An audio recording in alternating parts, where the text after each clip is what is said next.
Ok, c'est parti pour l'enregistrement. Alors oui, deux points, vous avez raison. Une élève ou deux élèves, je ne sais plus, m'ont dit, voilà monsieur, on n'a pas de DM ce mois-ci.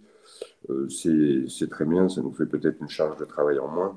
Mais malgré tout, est-ce que vous pourriez nous en donner un qu'on pourrait éventuellement rendre de façon facultative, sans aucune obligation, mais qui serait un peu le reflet de ce qu'on pourrait retrouver. Donc, je vous l'ai mis sur le drive, d'accord?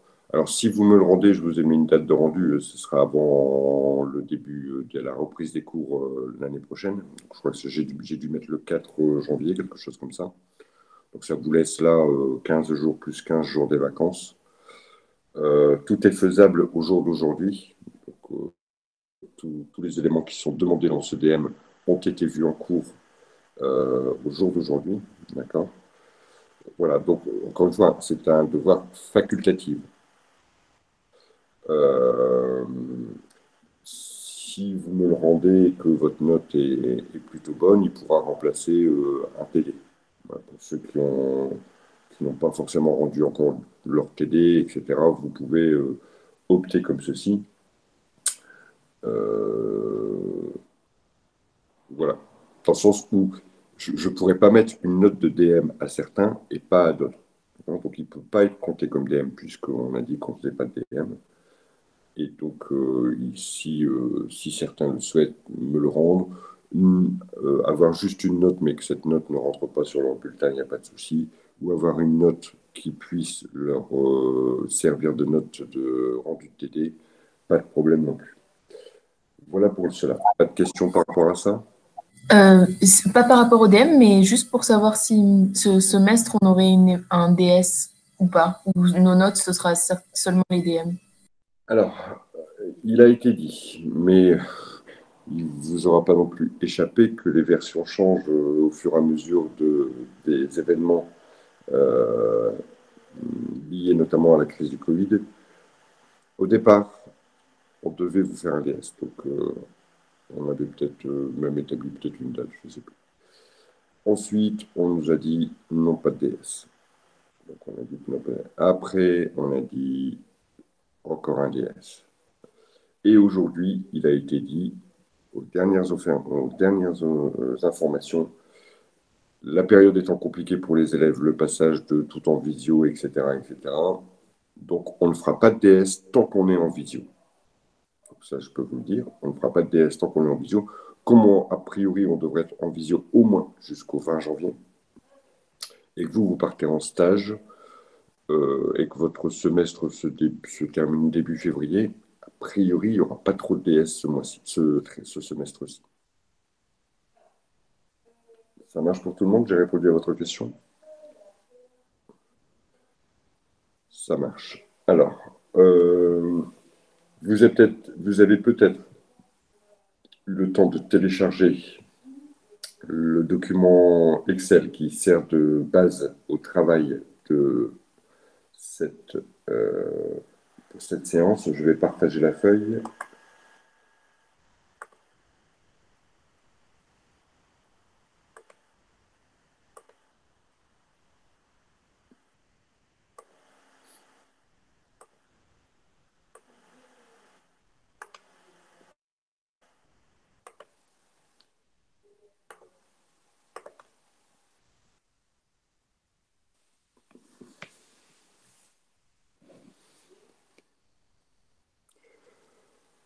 Donc voilà, j'ai repris les annales alors, ce qui ne veut pas dire que toutes les années, c'est vrai que ces dernières années, c'est pas mal tombé. J'ai repris les annales de 2015, 2017 et 2018, dans lesquelles on retrouvait des exercices relatifs au bilan. Donc le but ici, c'est de vous montrer un peu ce qu'on attend de vous et le type de questions, si jamais ce sujet devait tomber, le type de questions que vous pourriez retrouver. D'accord. Et surtout, vous rassurer, puisque je pense que c'est avec votre groupe ou notre groupe, je ne sais plus, il y avait beaucoup de questions sur la difficulté de compréhension du bilan, etc. Et je vous ai dit, ne vous enflammez pas trop, et notamment relatif au TD et aux exercices qui vous sont proposés dans le TD. sur les exercices avec des bilans comptables, de véritables comptables, très développés et très, à mon sens, un peu trop compliqués pour vous. On ne va pas vous stresser, je vais simplement vous dire, voilà le type de bilan qu'on vous présente. Donc vous voyez que ce sont des bilans simples, euh, sans un développement trop important. Alors ce que l'on va faire, on va regarder l'exercice ensemble et je vais vous laisser 5 à 10 minutes pour remplir et pour répondre aux questions qui sont proposées. Alors ici, je ne sais plus dans quel contexte on était, c'est Madame Moret qui vient de recevoir son bilan. Elle souhaite en faire une analyse et donc elle vous pose des questions. Il y avait une question avant qui ne nous intéressait pas, il y avait 2 questions qui étaient relatives au bilan. Donc le bilan, il vous était présenté ici. On va le regarder un petit peu. D'abord les questions. On vous demande de calculer le fonds de roulement net global, qui revient à la même chose que le fonds de roulement, et le besoin en fonds de roulement. Donc on vous demande 2 choses. Et ensuite, on vous demande de commenter, bien sûr, les chiffres obtenus en calculant le fonds de roulement et le besoin en fonds de roulement. Donc vous voyez que les questions ne sont pas très compliquées. Elles ne diffèrent pas de ce qu'on en a pu étudier. Le bilan. Ici, on a un bilan très simple. Quelles sont ses particularités, je dirais, au niveau de l'actif immobilisé, on n'a pas fait le découpage actif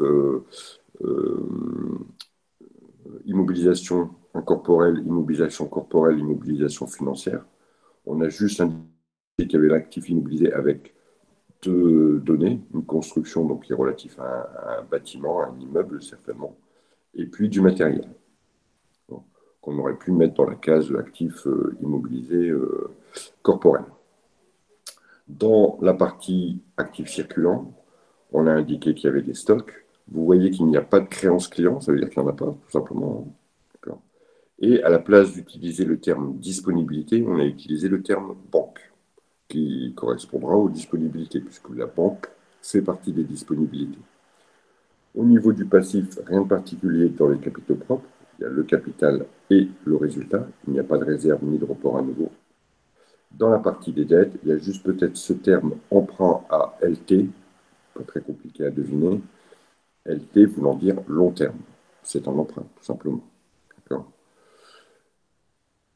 Et des dettes fournisseurs. On voit aussi ici, par rapport aux structures que l'on a pu étudier nous, qu'il n'y a pas de dette fiscale et sociale. Y a-t-il des questions déjà rien que sur la présentation de l'exercice, sur la façon dont les questions sont posées et sur le bilan qui est proposé? Ce bilan, il ne fallait pas le réaliser, on vous le donnait en annexe et on vous demandait par contre, au niveau du bilan fonctionnel, de travailler pour retrouver le fonds de roulement net global et le besoin en fonds de roulement. Alors, ce que je vais vous... Et là, on travaille en bruit. Alors, je vais faire les 2 corrections, Mathieu. Moi, dans la façon dont je vous ai présenté le bilan fonctionnel, je vous ai dit travailler à partir du net. C'est plus simple. Dans le cours, on vous présente une solution en travaillant à partir du brut. Vous allez voir qu'on va obtenir le même résultat, sauf que le calcul est une miette plus compliqué. Donc, vous travaillez comme vous voulez, parce que de toute façon, je vous ferai les 2 corrections. J'ai prévu de vous faire les 2 corrections. Vous voyez que j'ai 2 tableaux. Je vous montrerai la correction en travaillant par le net et la correction en travaillant par le brut. Alors moi, je vous conseille plutôt le net, parce qu'elle est plus simple, et si vous retenez que la façon de travailler par le net, par le brut, pardon, il se peut qu'un jour on ait un bilan où on vous mette que les chiffres nets. Et vous dire, mince, je ne sais pas le faire parce que moi j'ai toujours travaillé avec le brut. Donc vous risquez d'être un peu perdu. Vous allez voir, je vais vous démontrer que la façon qui est présentée dans le cours en travaillant à partir du brut ou la façon moi je vous ai présentée en travaillant à partir du net sont 2 choses identiques qui arrivent exactement au même résultat. Voilà, alors je vous laisse 5-6 minutes, allez, 7 minutes. Normalement, bon après il faut un peu de temps supplémentaire, ça ne devrait pas poser de soucis. pour remplir les tableaux du bilan fonctionnel et pour établir le chiffre qui sera donc le fonds de roulement net global ou le besoin en fonds de roulement. Ça marche pour tout le monde? Voilà, je vous laisse bosser. De toute façon, je suis là, hein. S'il y a des questions, vous n'hésitez pas. Et puis après, on fera la correction ensemble. Je vous laisse bosser.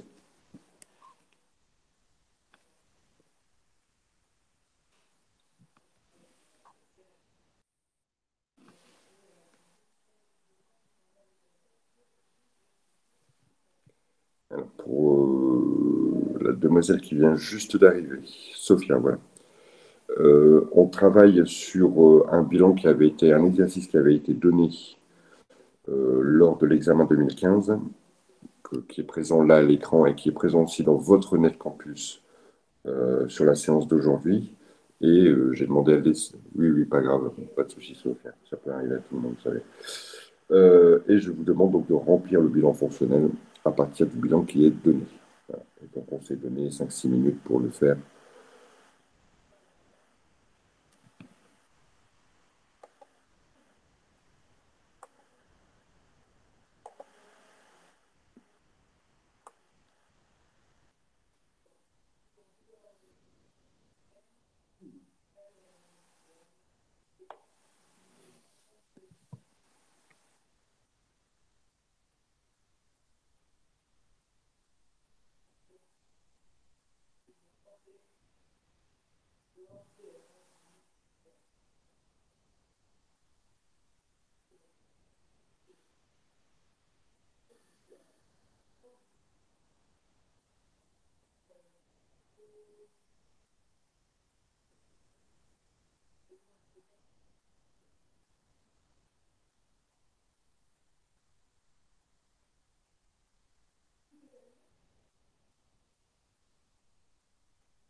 Excusez-moi, Oui, créance de client, on n'en a pas dans ce tableau? on n'en a pas, non. D'accord, Ça veut dire qu'il n'y en a pas. On n'a pas mis une ligne à zéro, tout simplement. D'accord? ok, merci.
Alors, a priori, vous devriez avoir terminé, je pense.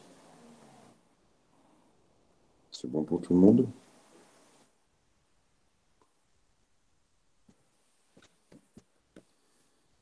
Oui. Ok. Donc, je vais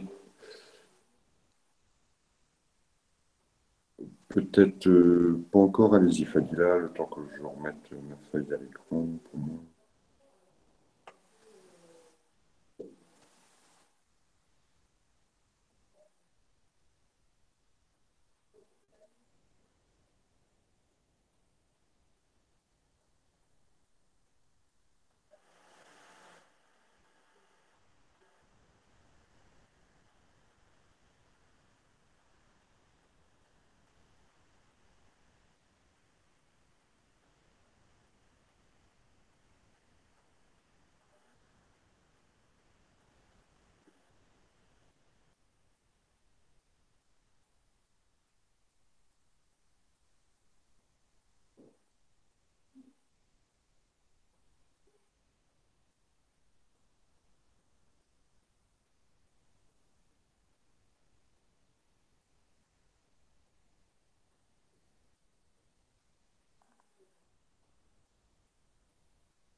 Est-ce que je peux avoir le lien pour me connecter et faire l'exercice sur papier? Bah, il est dans NetCampus. Là, je ne peux pas vous donner un lien parce que c'est sur mon ordinateur. Mais dans NetCampus, si vous regardez à la séance d'aujourd'hui, vous avez un fichier Excel que vous pouvez télécharger qui est. C'est bon, Aude?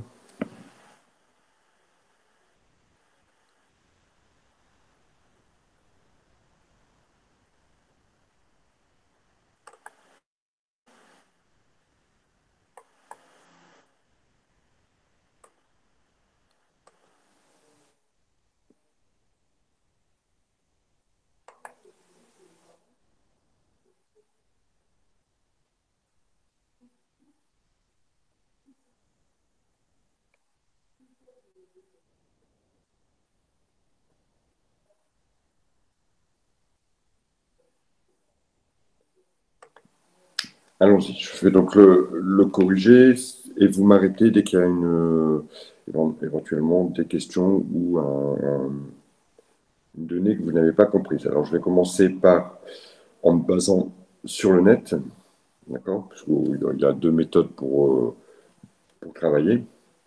Et donc ici, au niveau des ressources stables, les ressources stables comprennent tous les capitaux propres, l'ensemble des capitaux propres. Je vais mettre un petit commentaire ici, concernant le commentaire.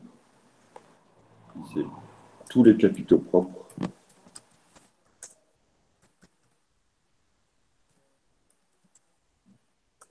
plus les emprunts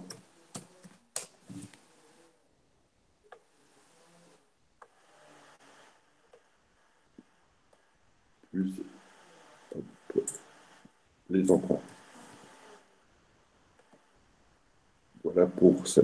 Donc ici, on avait un emprunt qu'on avait précisé à long terme, pour nous, pas très important. Donc la valeur ici qui va être retrouvée, on va donc ajouter 45 000 plus 12 000, ça c'est les capitaux propres, plus 73 000, le montant de l'emprunt est égal à 130 000. Voilà pour ceci. Ensuite, au niveau des emplois stables, les emplois stables, qu'est-ce que c'est? C'est simplement, quand on se base sur net, la valeur nette du total actif immobilisé.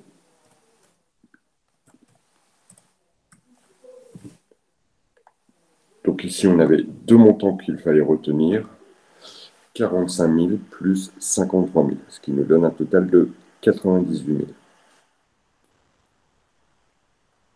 Ensuite, concernant les ressources circulantes, les ressources circulantes, ici, on va intégrer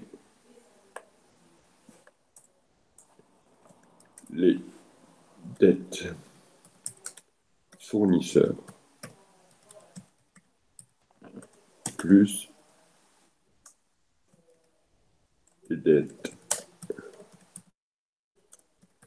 fiscales et sociales. Ici, on n'avait que des dettes fournisseurs, il n'y avait pas de dettes fiscales et sociales, donc on n'en met pas. Ça veut dire qu'il n'y en avait pas, tout simplement. Au niveau des emplois circulants, on va prendre les stocks plus les créances clients. Je vais répondre à votre question tout de suite, les créances clients. Ici, on n'avait que les stocks, pas de créances clients. Donc, on va indiquer que le montant des stocks.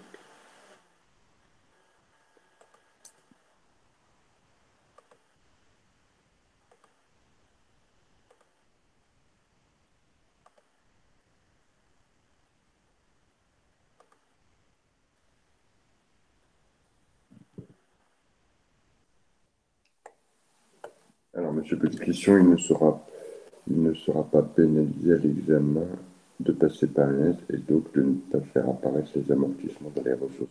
Non, non, parce que de toute façon, à l'examen, vous allez mettre votre résultat global. Alors, vous pourrez mettre le détail, mais vous ne serez pas pénalisé parce que vous avez utilisé une méthode plus simple. Parce que dans tous les cas, ici, ce n'est pas ce tableau-là qui était attendu, d'accord? Parce que je vous rappelle que la question, alors même si dans d'autres examens, on attendait, c'est parce que moi, je vous le fais faire, on a besoin des chiffres 130, 98, 25 et 22, on a besoin de ces chiffres-là pour établir le fonds de roulement et le besoin en fonds de roulement. Mais a priori, ça n'était pas attendu. Parce que moi, je vous le fais faire en plus pour travailler, puisque la question, elle est celle-ci. Il y avait une question avant, mais elle était relative à d'autres choses. Quel est le montant du fonds de roulement net global? Je n'aurais pas besoin de faire mon tableau de bilan fonctionnel, mais j'aurais besoin de calculer mes 130 000 et mes 98 000. Bon, nous, on le fait pour travailler ça, mais a priori, ce n'était pas demandé.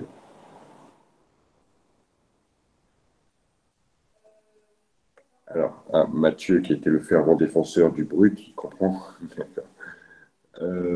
Alors, au niveau de la trésorerie active, ça va être les disponibilités. Ici, on n'a pas inscrit le terme disponibilité, mais on a inscrit le terme banque, qui sont exactement pareils, puisque la banque fait partie des disponibilités. Donc, on va pouvoir reprendre nos 35 000. En trésorerie passive, donc on avait expliqué que c'était les découverts bancaires qui souvent étaient notés. Alors, il se peut, vous voyez qu'au niveau du vocabulaire, on n'emploie pas toujours le même vocabulaire, mais ça veut dire la même chose.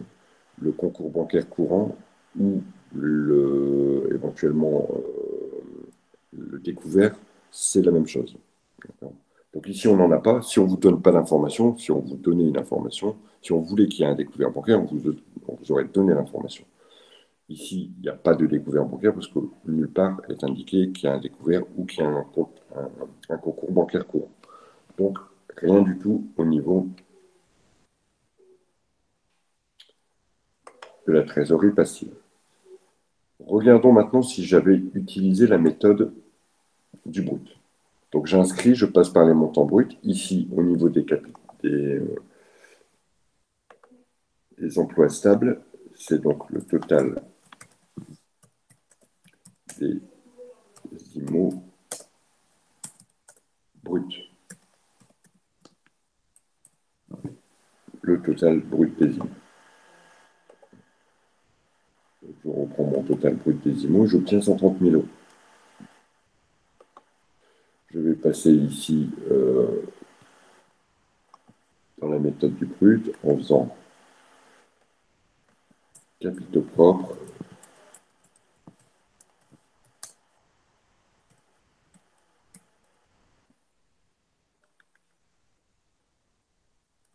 plus toujours les emprunts plus les amortissements qui qui se trouve de l'autre côté. C'est pour ça que on mélange les côtés. Alors effectivement, il y a une certaine logique, mais alors j'aime moins cette méthode pour vous parce qu'elle est moins compréhensible, je trouve. Donc du coup, ça me faisait mes 45 000, plus mes 12 000, plus mes 73 000, plus les amortissements, c'est-à-dire 10 000, bien sûr les amortissements d'IMO, hein, 10 000 plus 22 000. J'obtiens 162 000. Ici, il n'y a pas d'incidence puisqu'il n'y a pas d'amortissement ni de provision. Et pareil, concernant...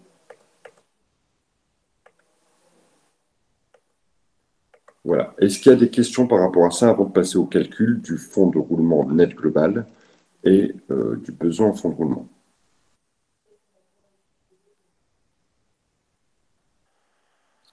Ok, s'il n'y a pas de questions, allons-y pour la suite. D'abord, calculons le fonds de roulement net global. Le fonds de roulement net global, ça va être mes ressources stables moins mes emplois stables.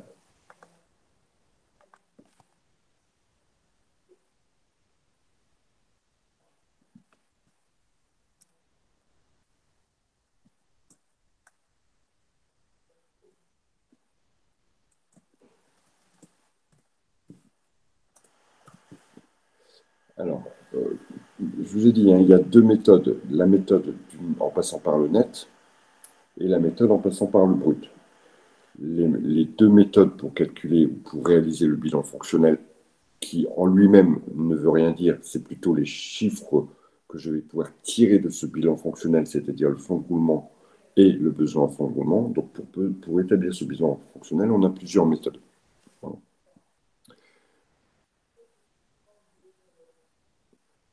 Donc, quand on calcule par le brut, on est obligé de rajouter les amortissements, tout simplement parce qu'on estime que les amortissements, c'est un mode de financement. C'est un mode de ressources. Mais encore une fois, je pense que vous voulez avoir des choses simples. Je pense que malgré tout, ce type d'exercice, ce n'est pas commun pour vous. Ce n'est pas facile à comprendre. Donc, n'allez pas commencer à apprendre 40 méthodes. Ayez confiance en moi, je vous dis, appliquez la méthode simple, appliquez la méthode du net. Ne vous embrouillez pas l'esprit avec la méthode du brut. Apprenez la méthode du net, celle que je vous ai indiquée dans notre précédente séance et celle que j'ai reprise dans le tableau de gauche ici. La méthode du brut, je l'ai faite pour vous montrer simplement qu'on arrivait exactement au même résultat. D'accord ? Reprenons donc notre fonds de roulement net global. Ici, on a dit que ce sont les emplois stables moins les ressources stables. Il me manque un morceau. Les ressources stables, il me manque un morceau dans ma formule ici. Hop, il manque le moins. Il a disparu. Moins les ressources stables. Ça va, ça marche, Elise? Voilà. Donc, si je fais mon calcul ici, je vais avoir mon fonds de roulement qui est égal à 130 000 moins 98 000. Ce fonds de roulement est égal à 32 000. Si je refais le même calcul avec l'autre méthode, j'obtiens le même résultat. 162 000 moins 130 000, ça fait toujours 32 000. Voilà pourquoi je vous dis, la méthode qui mélange les choses, qui est aussi logique, mais qui dépend d'une logique beaucoup plus comptable, elle me paraît moins opportune pour vous. Je préfère que vous appreniez la méthode simple. Je vous l'ai expliqué, je vous la réexplique ici. D'accord ? Ça sera plus facile pour vous, surtout au vu de ce qu'on vous demande lors de l'examen. Alors, voilà pour le fonds de roulement net global. On va maintenant s'attaquer aux besoins en fonds de roulement, d'abord en déterminant sa formule. Le besoin en fonds de roulement, ce sont les emplois circulants, moins les ressources circulantes.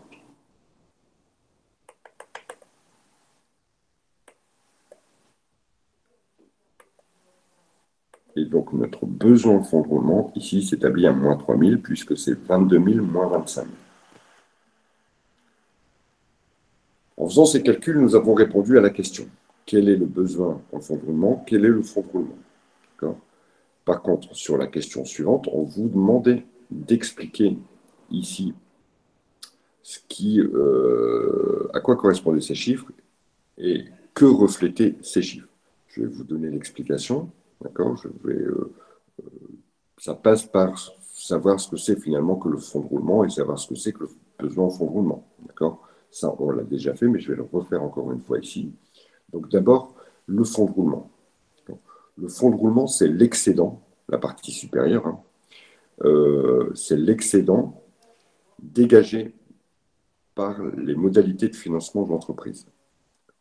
C'est-à-dire que l'entreprise, quand elle s'est créée et au fur et à mesure de sa vie, elle a des ressources qu'on appelle des ressources stables qui seront tout le temps là dans l'entreprise. Qui sont faites pour rester dans l'entreprise. Ces ressources stables, elles sont nécessaires au financement des investissements de l'entreprise. Les investissements de l'entreprise, ce sont ces immobilisations.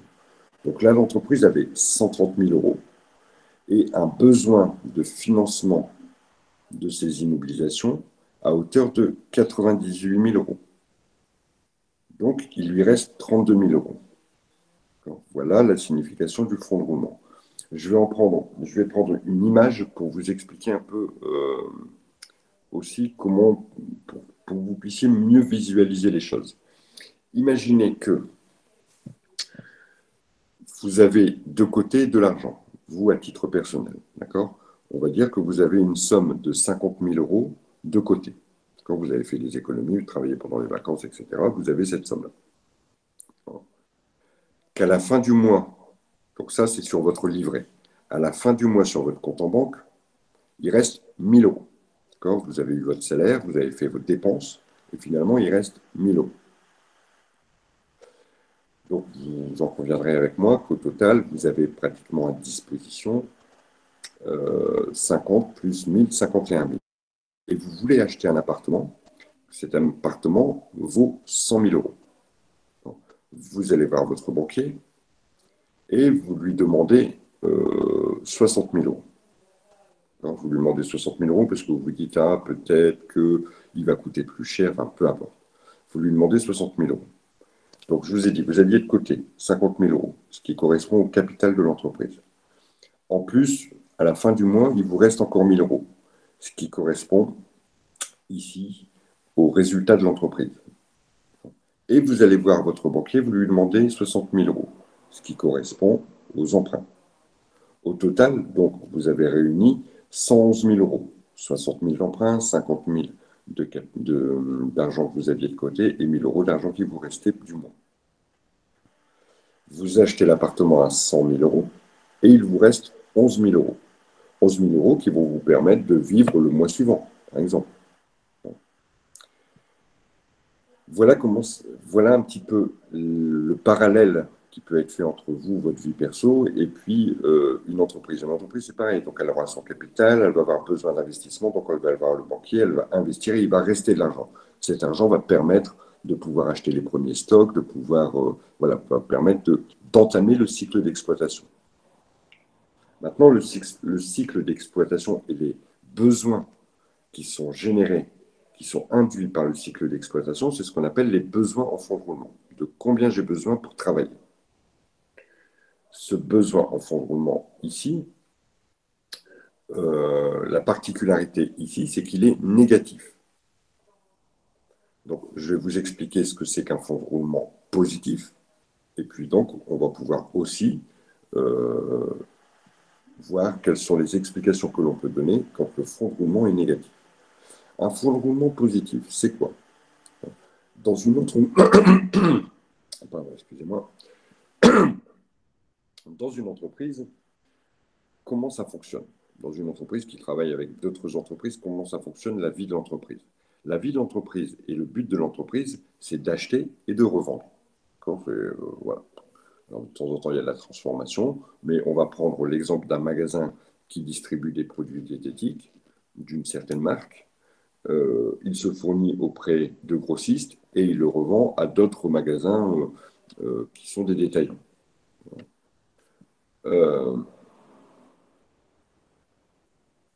Ce magasin, quand il achète ses produits à son grossiste, donc à son fournisseur, il va obtenir un délai pour le paiement. C'est comme ça, d'accord? C'est le fonctionnement des entreprises. Et donc, imaginons qu'elle ait un délai d'un mois, un montant d'une commande de 50 000 euros. Le temps que la vente se fasse, l'entreprise, ça va lui prendre 2 mois pour vendre les produits qu'elle vient d'acheter. Donc, elle avait acheté des produits à 50 000 euros et elle va revendre ces produits à 100 000 euros. Mais malheureusement, vous voyez qu'il y a un problème, c'est-à-dire qu'il va falloir que je paye la facture à mon fournisseur avant que mon client m'ait payé.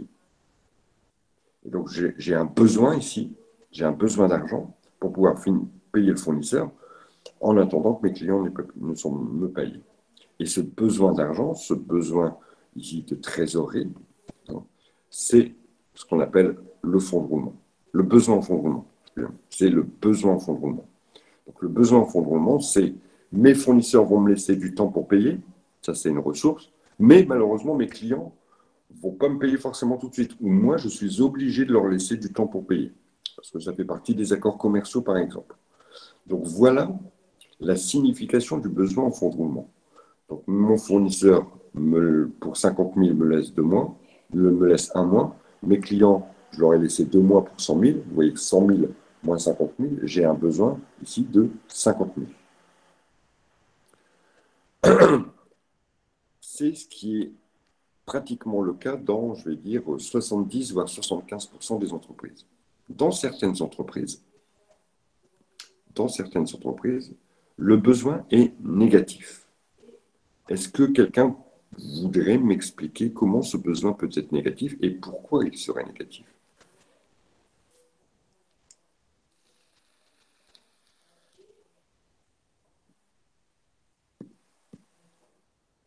Alors ici, ce besoin va être négatif tout simplement parce que c'est une ressource en fonds de roulement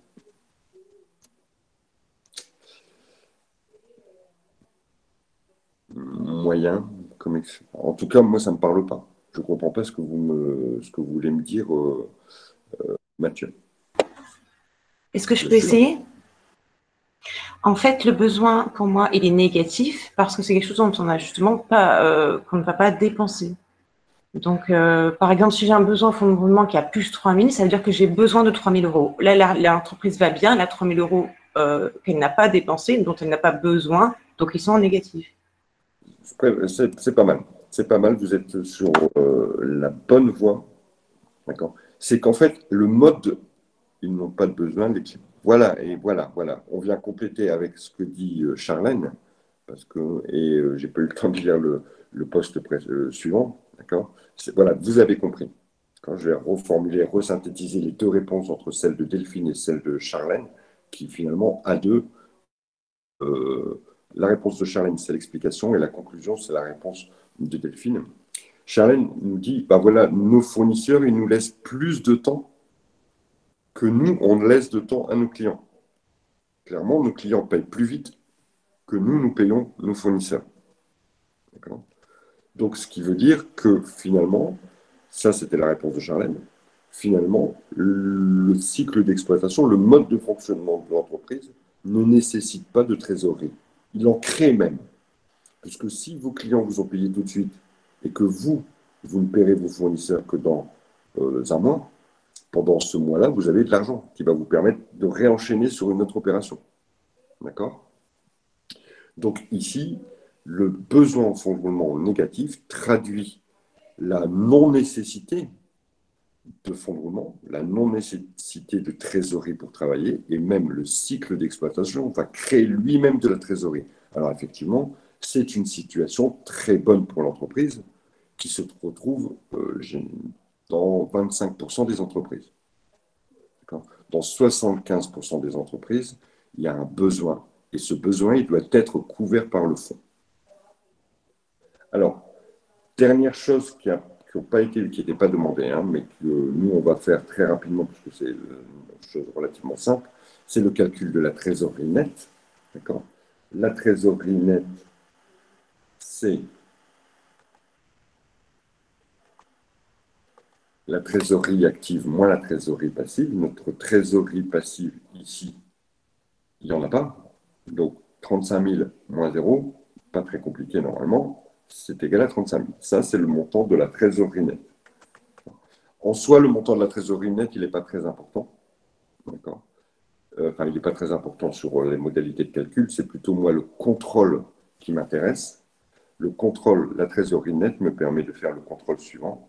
C'est que ce que j'ai moins ce dont j'ai besoin, c'est ce qu'il me reste. Imaginons que vous avez 10 000 et vous avez besoin de 8 000, à la fin, il vous reste 2 000. C'est ça. Le fonds de roulement, c'est ce que vous avez. Le besoin en fonds de roulement, c'est donc ce qui est nécessaire. Donc, on avait dit dans mon exemple, vous avez 10 000, vous avez besoin de 2 000. À la fin, il reste 2 000 dans votre porte-monnaie. Donc, la trésorerie nette, c'est ça, c'est ce qui reste à la fin. Et normalement, celle qui est indiquée sur le bilan, elle doit refléter nos calculs, c'est-à-dire que le fonds de roulement, ce que vous avez, moins ce dont vous avez besoin, doit être égal à la trésorerie nette. 32 000 moins 3 000 est égal à 35 000, ce qui correspond effectivement à la trésorerie nette que l'on avait. Ça conforte nos calculs, ça nous permet d'avoir un petit peu cette vérification, d'accord, et de conclure aussi que on voit que la trésorerie est positive, elle est plutôt intéressante pour l'entreprise. Ça marche, ça commence à s'éclairer. Vous commencez à comprendre. Alors pour certains, j'ai l'impression que vous avez compris. Pour d'autres, je ne sais pas. Mais je pense que ça doit commencer normalement à comprendre. Vous devez commencer à comprendre ce fonctionnement et ces modalités. Donc, nous allons pouvoir passer à l'annale 2018. On va la regarder ensemble.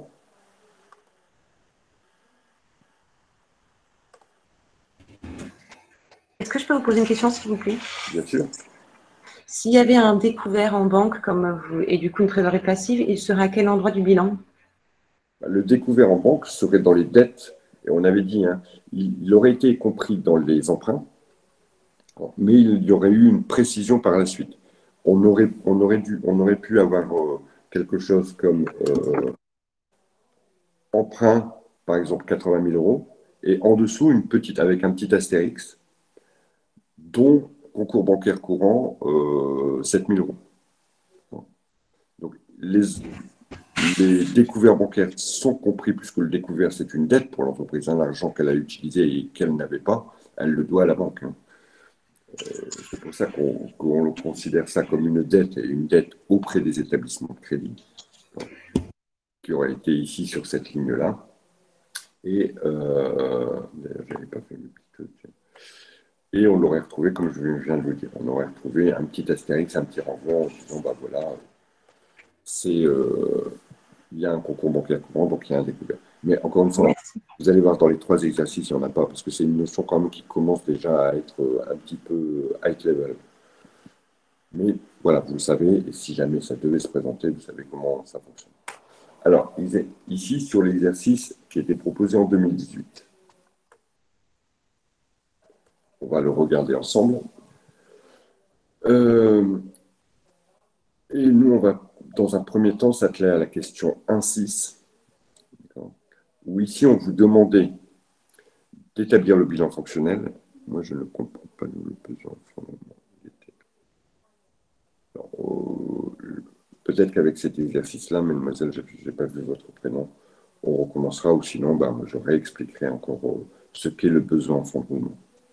Donc ici, en 2018, donc il y a 2 ans, il y a 2 ans, voilà ce qui était demandé. On avait un certain nombre de questions que l'on traitera, puisqu'on est capable de les traiter, et une question, notamment une question 1.6 relative au bilan fonctionnel. Regardons d'abord ce bilan, regardons comment il est présenté. D'accord. On voit que c'est plutôt du classique. Au niveau de l'actif, on a repris le terme disponibilité, donc qui inclut les banques et les caisses. D'accord. On voit qu'ici, cette fois-ci, on a un poste client, un poste créance client. Au niveau du passif, on a le capital, on a le résultat net de l'exercice qui correspond au résultat. Là, il était un petit peu dans sa désignation un petit peu plus précis. On a les emprunts a priori, enfin pas a priori, de façon sûre, aucun découvert, sinon ça aurait été indiqué au niveau des emprunts. Et on a ce qu'on appelle des dettes d'exploitation qui correspondent grosso modo aux dettes que l'on va reprendre enfin pas grosso modo, qui correspondent aux dettes que l'on va reprendre dans les emplois circulants. Alors, on va utiliser la méthode qui se base sur le net, d'accord. Et alors, on va pas avoir le temps. Vous avez, oui, puis moi j'ai cours après de toute façon. Donc, je vais passer directement. Alors, je vais vous laisser 5 minutes, d'accord. Je vais vous laisser 5 minutes pour essayer de le faire. Alors, au moins le bilan fonctionnel. Dans tous les cas, on commencera. Au moins le bilan fonctionnel. Je vous laisse 5 minutes, top chrono, et à 25, je reprends la main pour faire la correction et réessayer de redonner, alors peut-être pas aujourd'hui, mais je ne pense pas qu'on ait le temps aujourd'hui, mais la fois prochaine, on redonnera une définition de ce qu'est le besoin en fonds de roulement.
C'est à peu près ça, oui. C'est on nous paye plus vite, surtout.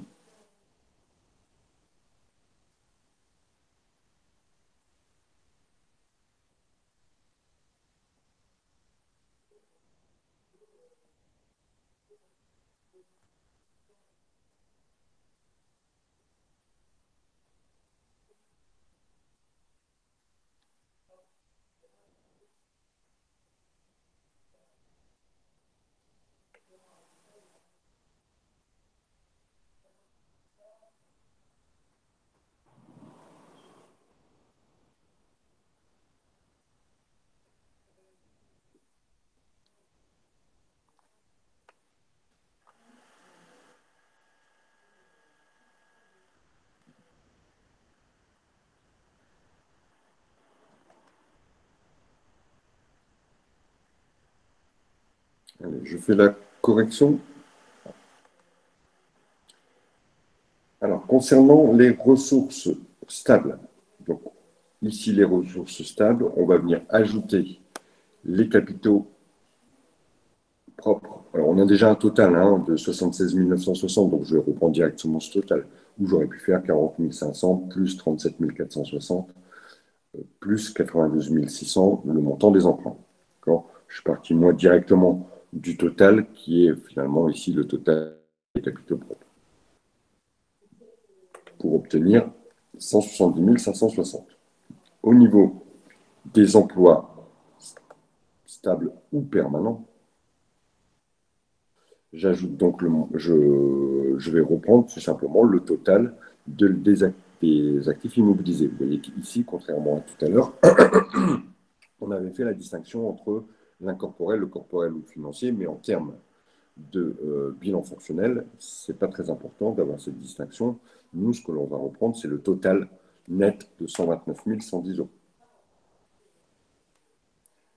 Voilà les éléments qui vont me permettre de déterminer notamment notre fonds de roulement. Concernant les éléments de l'actif circulant, il n'y a pas de dette fiscale ou sociale, ou peut-être qu'elles ont été regroupées dans ce poste dette d'exploitation. Et donc, je vais reprendre les dettes ici d'exploitation pour 12 650. Ensuite, de l'autre côté, je vais pouvoir ajouter les stocks et les créances clients pour avoir un montant de 40 450. Au niveau de ma trésorerie,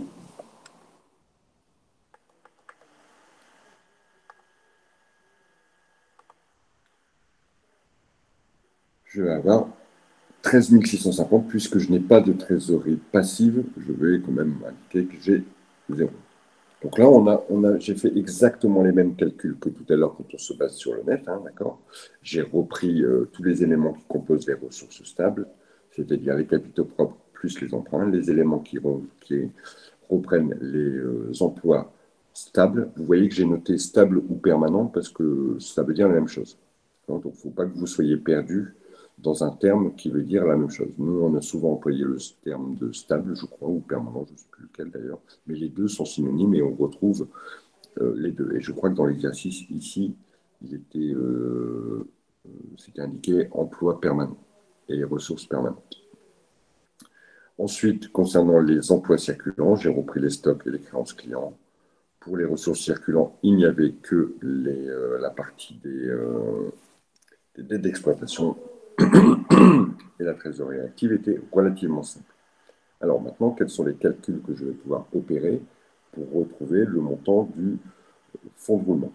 Puisque c'était la question, il fallait remplir le questionnaire, le bilan fonctionnel, et ensuite calculer le besoin en fonds de roulement. Une fois que j'ai établi mon bilan fonctionnel, a priori, je n'ai pas de difficulté pour venir calculer mon fonds de roulement. Donc, ce sont les ressources stables moins les emplois stables, 70 moins 129, 10. J'obtiens un fonds de roulement de 41 450. Le besoin en fonds de roulement ici. Le besoin en fonds de roulement, cette fois-ci, il est positif. Ça veut dire que l'entreprise a besoin d'argent pour travailler. Alors, on a besoin à hauteur de 27 800. C'est-à-dire qu'elle a besoin d'avoir 27 800, ce qui lui permet de payer ses fournisseurs et d'attendre que ses clients lui payent. Ces 27 800, on voit que la situation... Alors, il y aura, je vous ai dit, hein, dans 75% des entreprises, il y a toujours un besoin en fonds de roulement. Enfin, dans 75%. Ici, le besoin est inférieur au fonds de roulement. C'est-à-dire que j'ai de l'argent. J'ai 41 000 et j'ai besoin de 27 000. Donc, la situation n'est pas compliquée, puisque je l'ai. Et d'ailleurs, ici, on a fait le calcul de la trésorerie nette et on a fait le contrôle ici, qui me permet de dire, ben voilà, ça correspond bien à ma trésorerie nette. D'ailleurs, j'ai 41 450, j'ai besoin de 27 800, donc il me reste 13 000 que je retrouve en trésorerie. Voilà pour l'annale de 2015-2018. La prochaine fois, on continuera à travailler sur l'année 2017 et on répondra aux questions de l'annale 2018 que l'on n'a pas vu. Là, on a fait le 1.6 et le 1.7. Le 1.6 surtout. Et on continuera ces exercices la fois prochaine. Vous pouvez vous y pencher ce week-end. Ce serait même plutôt pas mal. Y a-t-il des questions? Eh bien, écoutez, s'il n'y a pas de questions, je vais vous libérer puisque il est l'heure pour aujourd'hui. Voilà, je vous souhaite un bon week-end, une bonne journée et je vous dis à la semaine prochaine. Ciao.